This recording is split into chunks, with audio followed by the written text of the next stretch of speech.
नमस्कार सांग मैंने एबे टाइम है 4टा मो सासू मो ससुर मो झील मिसिक आज जाते पार्क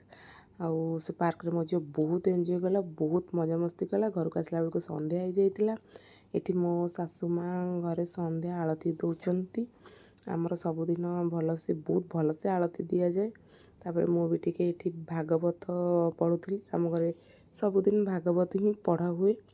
भागवत पढ़ा सरला ପରେ ମୁଁ ଚାଲିଲି ରୋଷେଇ ଘରକୁ ରୋଷେଇ ଘର ଯାଇକି ସେଠି ଅଟା ଦଳିକି ଥୋଇଦେଲି ତାପରେ ସିମ୍ପଲ୍ ସାଧା ଭଜା ଗୋଟେ ମାନେ ଆଳୁ ପୋଟଳ କାଙ୍କଡ଼ର ଗୋଟେ ଭଜା ହେଲା ଆମ ପାଇଁ ତାପରେ ମୋ ସ୍ୱାମୀଙ୍କ ପାଇଁ ଏଠି ବିନା ତେଲ ହଳଦୀରେ ଆଳୁ ପୋଟଳ ଭଜା ହେଲା ଏଠି ଦେଖନ୍ତୁ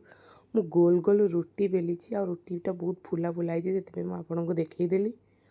ତାପରେ ମୋର ସବୁ କାମ ସରିଲା ପରେ ମୁଁ ମୋ ଝିଅ ପାଖକୁ ଗଲି ମୋ ଝିଅ ସେଠି ଜେଜେମା ଆଉ ତା ବାପାଙ୍କ ସାଙ୍ଗରେ ଏନ୍ଜୟ କରୁଥିଲା ମୁଁ ବି ତା ସାଙ୍ଗେ ଗଲି ଟିକେ ମଜାମସ୍ତି କଲି ତାପରେ ଆମେ ସମସ୍ତେ ବସିଲୁ ଖାଇବା ପାଇଁ ସେଠି ଝିଅ ଆଉ ଜେଜେବାପାଙ୍କ ଭିତରେ କ'ଣ ଗୋଟେ ସିରିୟସ୍ ଡିସ୍କସନ୍ ଚାଲିଥିଲା ତାପରେ ମୁଁ ଏଠି ପଖାଳ ଖାଇକି ମୋ ଭିଡ଼ିଓଟାକୁ ଏଣ୍ଡ କରିଛି ରହୁଛି ଜୟ ଜଗନ୍ନାଥ ଭିଡ଼ିଓ ଭଲ ଲାଗିଥିଲେ ଲାଇକ୍ ସେୟାର ସବସ୍କ୍ରାଇବ୍ କରିବେ।